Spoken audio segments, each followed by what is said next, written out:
सत्य घटना है।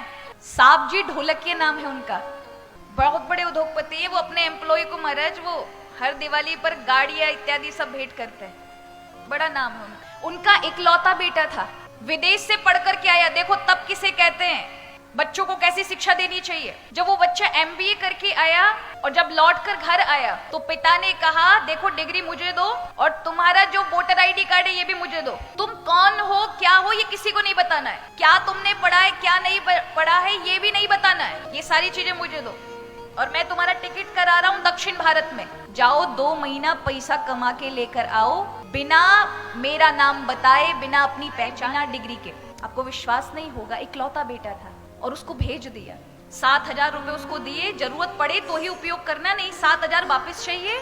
और 2 महीने में कितना कमा के लेकर आते हो ये चाहिए।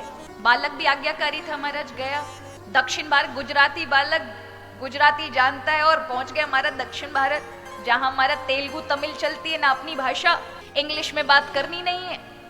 पिता ने सारी चीजें बताई, अगर तुमने कुछ भी चीजों का उपयोग किया तो अच्छा नहीं। बालक भी आज्ञाकारी, गया सबसे मारे, पहले तो बड़े बड़े होटल में ही गया, लेकिन किसी ने, क्योंकि डिग्री है नहीं, नाम बताना नहीं है, कुछ है नहीं आधार से, किसी ने नौकरी नहीं दी। 2-3 दिन हो गए, अब तो भूख से पीड़ित था।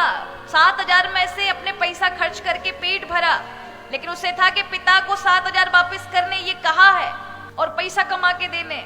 तो फिर सड़क किनारे ढाबों पे जाकर के वेटर की नौकरी मांगी कि मुझे नौकर बना लीजिए कि मैं लोगों को सर्व कर सकूं, परोस सकूं।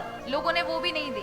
तब किसी एक ढाबे पर मारा, चौथे दिन उसे बर्तन मांजने की नौकरी मिली।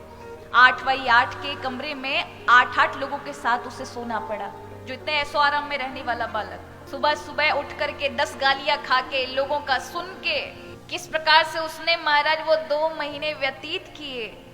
एकदम काला पड़ गया, क्योंकि नहाया भी नहीं कई दिनों से और काम में ही लोग लगाए रहते थे, उल्टा सीधा सुनाते।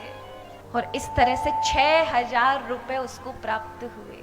2 महीने बाद अपने पिता को फोन करता है, पिताजी मैंने 6,000 रुपए कमाए। पिता ने कहा उनको खर्च नहीं करना, 8,000 दिए, उसी से टिकट बनवा के आओ।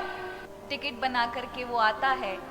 अहमदाबाद के स्टेशन पे जब उतरता है ना, तो पिता ढोल नगाड़े लेकर के और परिवार के साथ उसका वेलकम, स्वागत करने के लिए खड़ा था। और जैसे ही उस बालक ने जनरल कोच से बाहर पैर रखा, कोई रिश्तेदार नहीं पहचान पाया, लेकिन पिता ने उस कालिक में छुपे हुए बेटे को पहचान लिया। दौड़कर उसकी वो दशा देख के पिता की आंखों में अश्रु आ गए, हृदय से लगा लिया। बेटा चरणों में पड़ गया, पिताजी ये 6,000 रुपए और ये 7,000 में से कुछ मेरे से खर्च हो गए थे। पिता ने कहा बेटा ये पैसों की बात नहीं है, इन पैसों को संभाल के रखना जो तुमने कमाए। तुम्हें पता चला पैसों की कीमत क्या है? तुम्हें पता चला कि व्यक्ति की पहचान यदि ना हो तो व्यक्तियों का व्यवहार कैसा होता है? तुम्हें पता चला लोगों के साथ अब तुम्हें कैसा व्यवहार करना है जो तुम्हारे नीचे काम करने वाले लोग हैं? तुम्हें पता है अब समय की कीमत क्या है? रो पड़ा, पता है, अब पता चल गया। इससे बड़ी शिक्षा और कुछ नहीं है।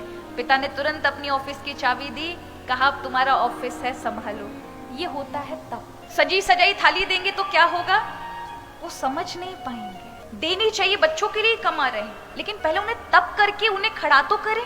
इस लायक तो बनाए कि वो किसी पे निर्भर ना बने। इस लायक तो बना के जाएं कि अपने निर्णय वो खुद ले सके। लोगों के साथ जो आपने व्यवहार कमाया है, बच्चों से दुगना कमा कर जाएं। ये सब केवल तप से ही हो सकता है, इसलिए बच्चों को तप कराना चाहिए। तप माने संघर्ष,